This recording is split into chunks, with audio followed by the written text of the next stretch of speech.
me be clear when I'm speaking my mind. Let me be clear when I'm stating my side. Let me be clear when I say that I mean all my words, so you know that I don't plan to lie. Let me be clear, I don't care if I get on your nerves, you will not push my words to the side. I'ma be clear when I tell you I've been on a mission, I got good intentions inside. Let me be clear, let me be clear, let me be clear. I don't need you to ride. Let me be clear, let me be clear, let me be clear that you won't keep me quiet. Let me be clear, let me be clear.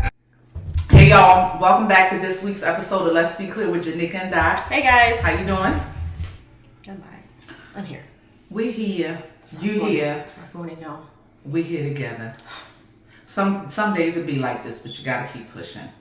You ready to go? So this week, let's talk about your girl. These ride or die chicks. Starting with Wendy Williams, and we'll touch a little bit on, I know a show all y'all are familiar with, or many of y'all hopefully are familiar with, Power. Miss Wendy Williams has finally come out and explicitly said things for what they are in bits and pieces. She was recently, about 2 weeks ago, on Andy Cohen's Sirius XM radio show. And she said she knew about Kevin's cheating for years, and I quote, "I had to get my ducks in a row. I knew a lot of things for years, but my son was at home. It wasn't fair to him. Now he has to move high schools and stuff like that. He's just making friends. I can take a lot, but I'm not raising a family." So, I struggle with this because I hear a lot of couples say this. We're staying together for the kids. We're staying together for the kids, and I'm like, I get it. But I guess I struggle with it because kids are really adaptable, but they also soak things up like a sponge, right? So you stay for the kids, but then they're also soaking up everything that they're witnessing, that they're hearing. So let me be a little scientific here, just a little bit, because I am a psychologist. And so I've come across some literature which suggests that that staying for the kids may be a bunch of bull.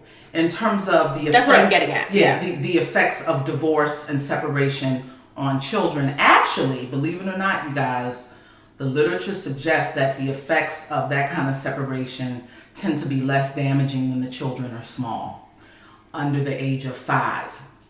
But as children get older, the impact of the divorce is more damaging.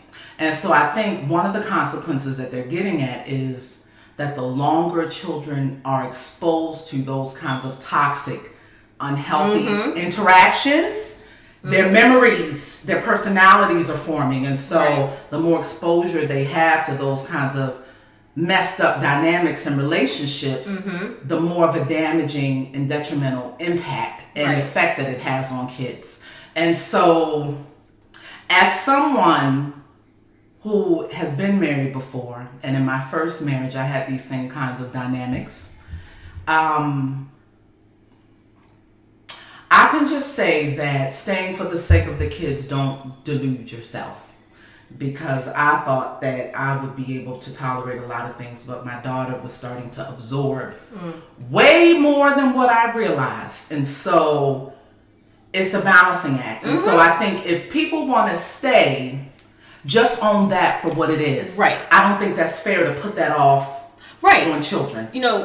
I'm not ready to go. Just let that be the blanket statement versus I'm staying for the kids, or my son has to move school. Kids will adapt. Yes. Right, because kids, you have families who are military. Kids move around, they adapt, right? So to sit there, he's got to move, I have to move zip codes. Not necessarily. Like that, you can move within the same school district. Like, let's be clear. You don't have, you're making this more of a challenge or creating more of a challenge than what it needs to be. The reality is you're not ready to go. And again, say that for what it is. But to put it off on your son when the reality is, shortly after they separated, I think she came back to get things, got into a conflict with her ex-husband, and I think her son he stepped in because now he's bigger, right? And so this was another piece of this puzzle. In May, her husband and her son got into an argument at a store parking lot, and her son punched his father. And when I first read that, I was like, well... That doesn't come out of nowhere. Right, and I'm thinking to myself, well, what did they expect to happen? All of this all of this buzz that we're just being exposed to as the public, it's no telling what Kevin Jr. was exposed to behind closed doors. Right. And so I'm thinking to myself, it is what it is, but Wendy Williams is that boy's son. And Kevin Jr. is Wendy Williams' son, her 17, 18-year-old son. And I don't know how many sons would stand there and would be okay or not feel some kind of way with seeing another man, particularly their father, treat their mother any kind of way. Right. And so in that instance, when I first read about that news story when it broke, I felt for Kevin Jr., to be honest with you. I was like, this isn't a situation that he should feel like he has to step in between and mitigate something between him and his parents. Right. Kevin Sr. is his father. Wendy Williams is his mother. Right. I think we owe it to our children to do our best to keep them outside of husband-wife interactions. That's not his business. That's not their business. That's not their place. Mm-hmm.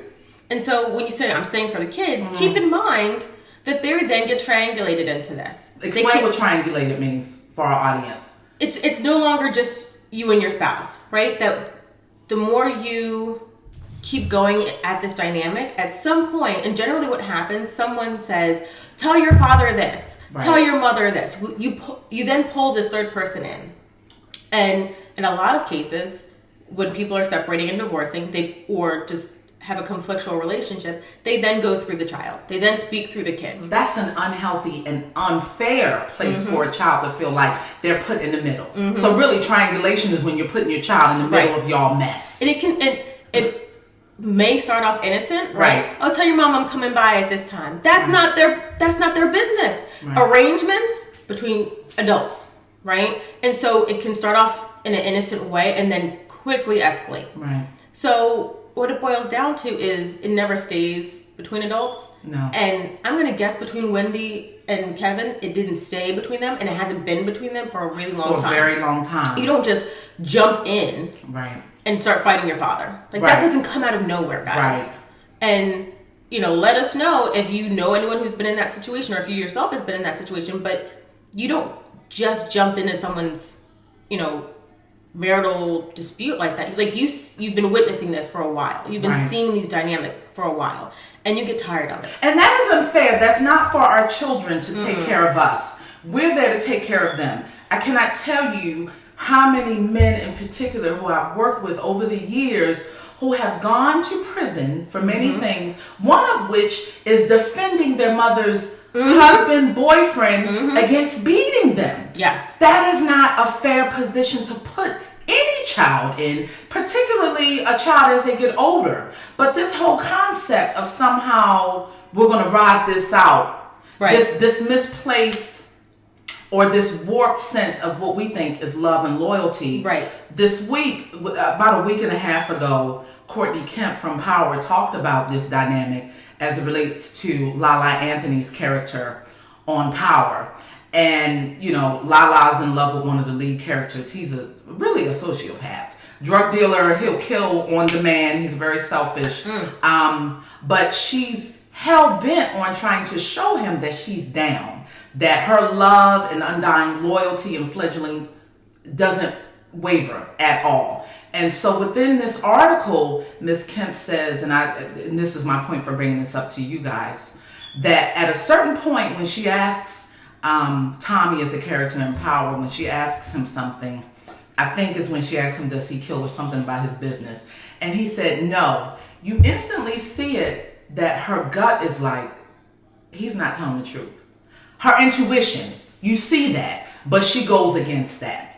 And so for the sake of wanting to show this man that she's down, she loves him. And so in this instance, I think we see, as well as with Wendy Williams and in many of our lives, sometimes we got to trust our gut.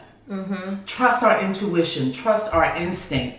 I think that very often things explode and get out of hand in a way that we could never even imagine when we fail to prioritize what we really need in a healthy way. Because what we really need in a healthy way can't help but to trickle down to our children. And so for me, I think that's important because this is something I think that a lot of us deal with in relationships in one capacity or another. And also, to say that you knew your husband had been cheating for years, what exactly did you expect to happen? Like, let's be clear, ladies in particular. To what degree can you co-sign and say, okay, I'm going to let you go on out and do that, but just don't bring this back? Because she said at that point, she said, I wasn't raising a baby.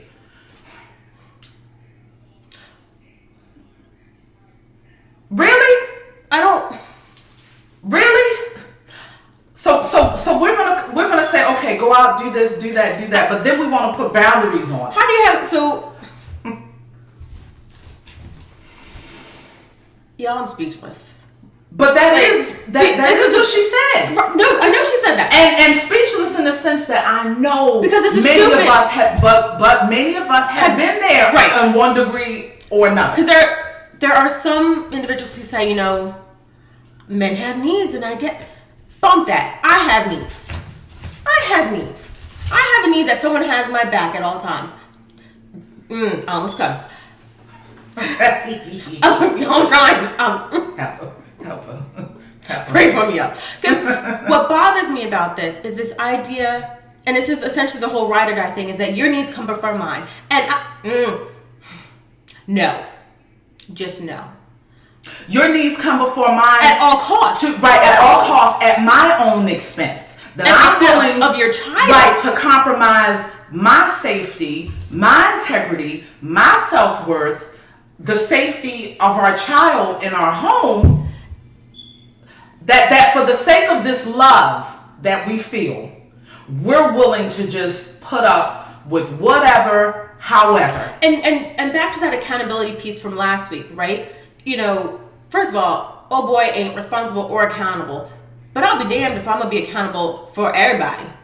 So you mean to tell me I have to ride or die and be accountable and loyal and responsible, take care of everything, everyone, house, home, baby, and the dog. Yes. Pay all the bills. Because let's be clear, he works for Wendy. And you get to do whatever you want with whomever you want, whenever you want. With this false boundary. Because right. Let's be clear, that boundary is fake. That's the nonsense we tell ourselves to make sense of it. And I'm just going to be honest with you guys. That's crazy thinking. And that right. will only go but for so long. You can only delude yourself but for so long within that. Sometimes we have to be honest that this person just does not care about me. We just have to acknowledge the fact that he just does not give a damn. Or she, thank you. Mm-hmm. That this person just does not care. For whatever it's worth. And as painful as that is. Because all this ride or die. We got to begin to wrap this up too. Yes.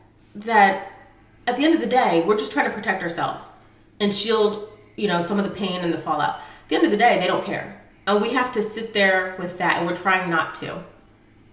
Accept it. They don't care. Pick up the pieces. Move on. Because at this stage in the game, it's worse than if you'd done it before. Yes. And that's what I don't think. And let me back to my own personal experience. When I walked away, when my first husband and I separated, it was difficult. But at the rate we were going, I can't imagine being still there 13 years later. Mm-hmm. And the impact that would have on my daughter. No matter how much you may try to shield or hide things, kids can tell. Mm-hmm. Okay? So be kind to yourselves. It's okay to make yourself a priority. That's right. And to not feel like you have to compromise your self-worth and your value and the things that you know to be true and what you deserve. It's okay to not want to bend on that. Been there, done that, and you will heal. Yeah, trigger warning. We're about to talk about some things that you may not want younger ears in particular to hear. Mm-hmm. And so now we're going to talk about an issue that I think is talked about, but not really talked about in our society, and that is the problem of sexual abuse. And today, Janika and I are going to talk about it from the perspective of how those in positions of power in particular wind up gaining access to our children and how we respond to that or don't respond to that. And so maybe not quite a month ago, I don't know if you guys remember the show The Game with Pooch Hall. He was in a leading role on that show, and actor Hosea Chanchez, he played Malik, the quarterback in the show. Malik Wright. He came out and he spoke his truth related to how he was sexually abused by his friend's father at the age of 14. And then I don't know if you guys caught wind of the exchange between 50 Cent and Paris Jackson.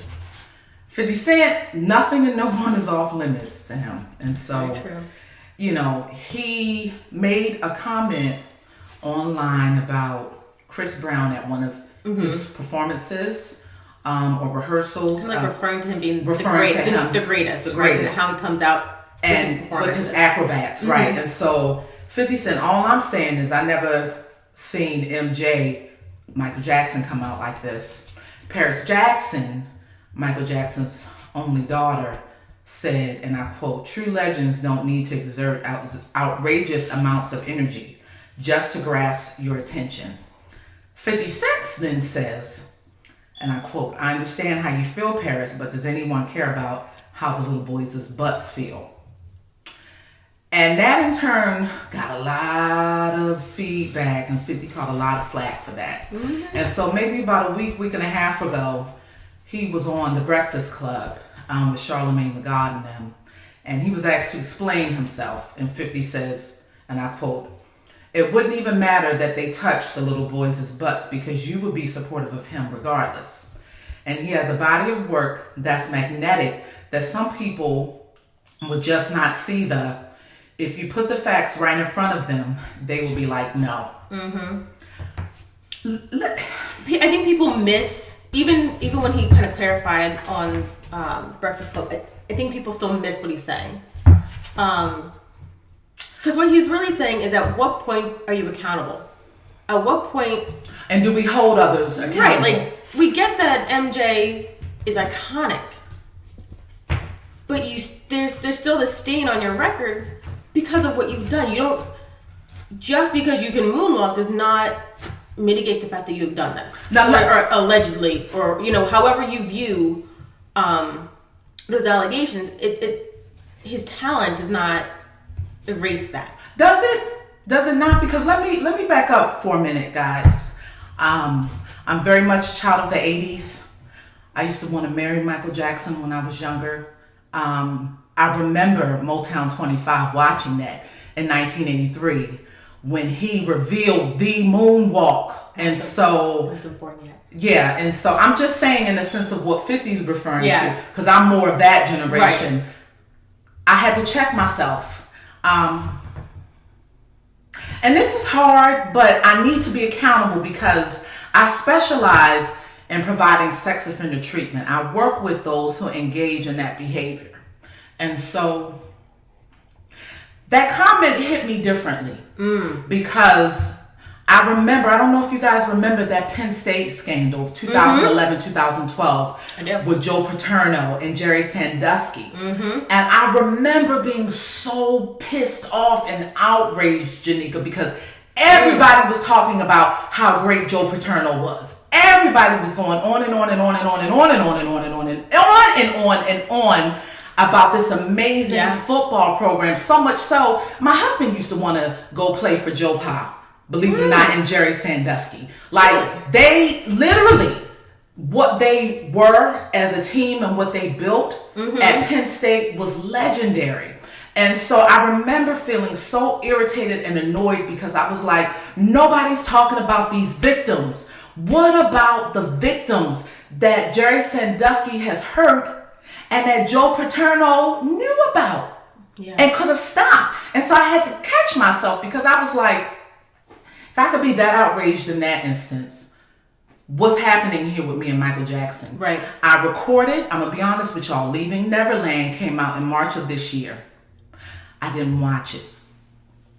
I just could not bring myself to watch it. And so I finally watched it in preparation for our show because I feel like that is my accountability to you as our audience.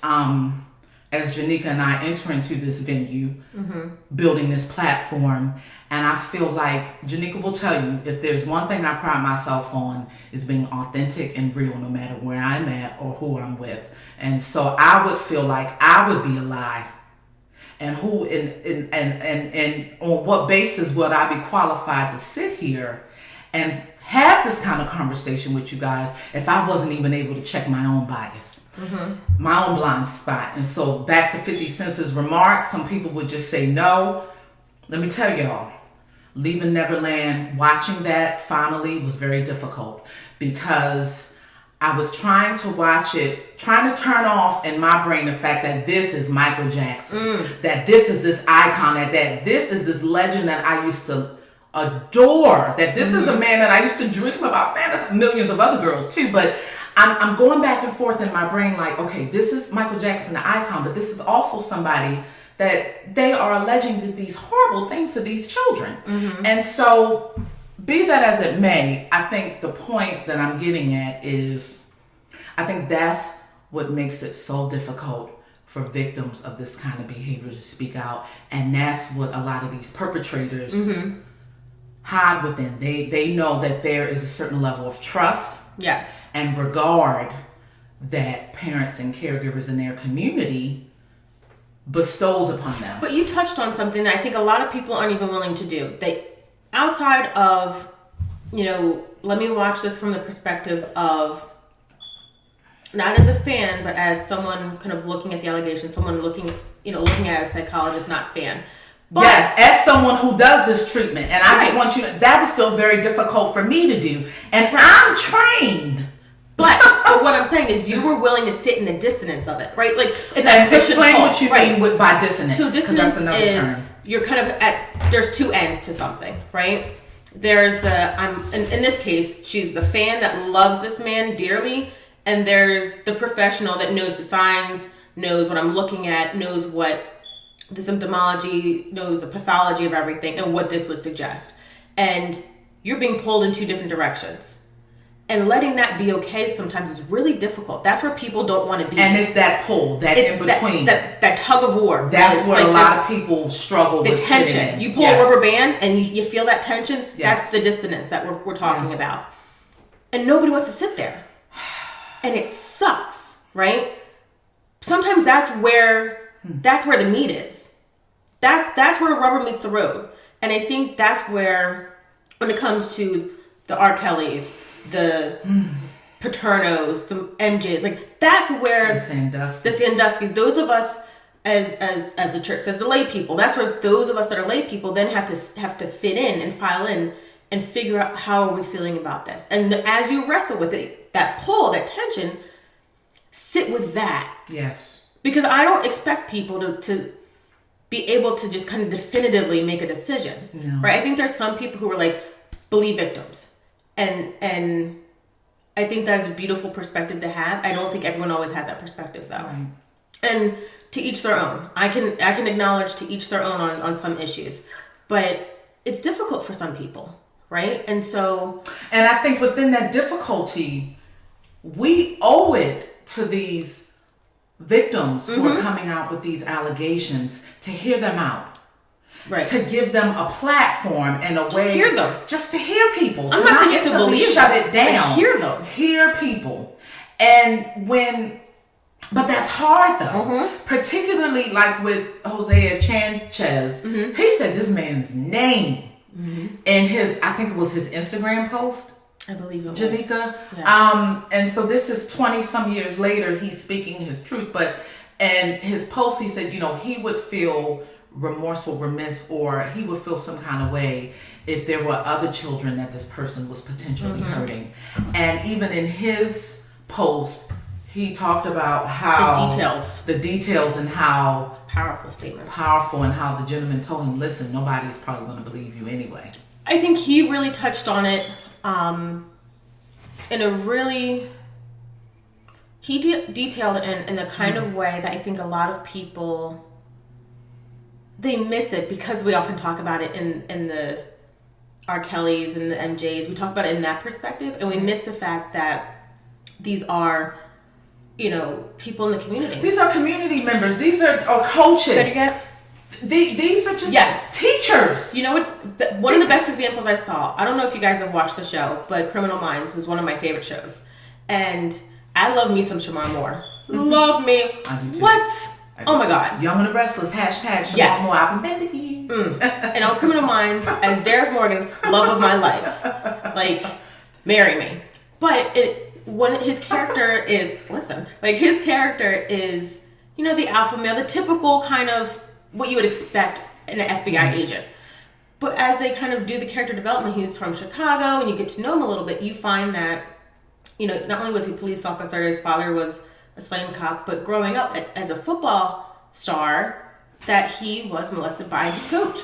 And his coach has a pattern of doing this, and is... Like with Jerry Sandusky. Very much like Sandusky, but you keep quiet because he gets kids out of the hood. Yeah. He gets them in these scholarship programs. He gets very much like Jerry Sandusky. These at-risk, like with actor Hosea Sanchez. His mother was single. His father wasn't in his life. Targeting. So these are the things that a lot of these offenders look for when they try to figure out what child is more vulnerable. Exactly. And that's what Hosea Sanchez refers to, talking about, he kind of targeted me because my mom's a single mom, needed help. He would pick me up after school. And part of the grooming he talked about was... And grooming, that means, that's almost like trying to get a potential victim ready through different actions, buying them things, spending time, like warming people up for the actual offense, meaning the sexual assault. Because most of the time, these folks just don't go right to it. Right. It's a process. It's a psychological, emotional, behavioral process that builds trust and that lowers a victim's guard. So it would be, talking to him about relationships, about girls, about sex, and what on the surface seemed kind of this fatherly role it quickly declined into just very inappropriate conversation, inappropriate touching, and it very quickly declined into molestation. And within that, and this is what I want us to never minimize or dismiss within our children, their gut intuition, their gut instinct. In his posts, Mr. Sanchez even said the day that the assault happened, the perpetrator was insisting upon taking him home. And in his gut, he knew something wasn't right. And I got to be honest with you guys, that intuition, I believe, is God-given. I believe that God puts that inside of each of us. You talk about a navigation GPS. I think that is something that each of us are born with on purpose. And I think that the more you ignore that, minimize that, the quieter that gets. And the harder it is to recognize that. But in children, I believe that is very pronounced for a reason. Very, very obvious to them. And never discourage a child from being in touch with how they're feeling. Even if they can't tell you, let there be room for that. Yes. And so what we'll do is we'll add the link to the article where he talks about it and details. Yes. Because his reason for posting is so people can be aware of kind of how it happens and what to look for. But he also says pedophiles have no place in our society. They hide in the open and rape children who are afraid to speak up because of shame, guilt, fear, and denial, and the thought that no one will believe them. I'm doing this to help parents and young children become aware of some signs and better protect themselves from sexual predators. And so he was very purposeful in his disclosure and why he wanted to share this. And so I think it's only right that we pass along the message, and help him share that exact message of some signs, and even sharing some other links as to kind of from parents what to look for, and kind of maybe even ask your children just to kind of make sure that you're on the same page. Absolutely. Because no one deserves to go through that, right? And as parents, and to feel alone within that in particular, like they can't come to and talk to their mother or their father or their caregiver about that. To me, in my work with adults and children, I think that is even more devastating, or just as devastating as the actual actions and the behaviors. Feeling like they couldn't talk to who they needed to talk to, or even still when it's denied and when they're told they're lying. Right. like totally denying and minimizing their trauma and their experience, their experiences. And so I think for a lot of people, sharing this is it's a very brave act to share that what he's been through.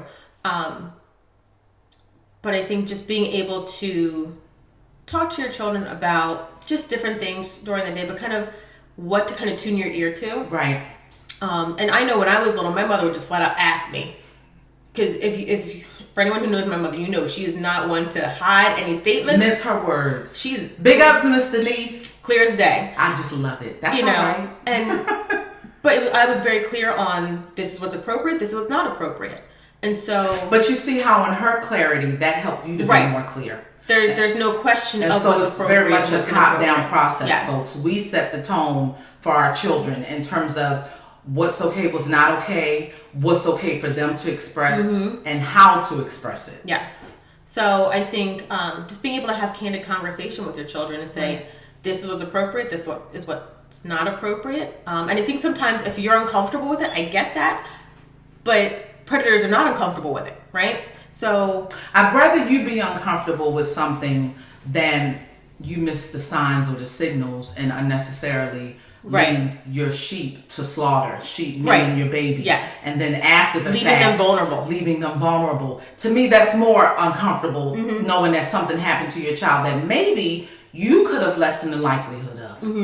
And I've had multiple parents tell me, because after working with kids and having kids tell me something has happened, and then we have to figure out how to tell the parents, because the parents had no idea, and now the kid wants to tell them. And the parents, as a parent, you fall apart, because you had no idea this was happening, and nobody wants to have that happen, right? Nobody wants to hear their baby tell them that someone had been hurting them. Right. To avoid that, you have to have these tough discussions. You have to have these really hard conversations on the front end to prepare them to say no, prepare them to trust their instincts and trust their guts. And so part of this is we want to help parents look for certain things and know what to ask. So. Right. All right, folks. Well, that's it for the day. Let's be clear with Janika and Doc. Hit the subscribe link below. Join in the conversation. And we'll see you next week. Take care. Bye-bye. Let me be clear.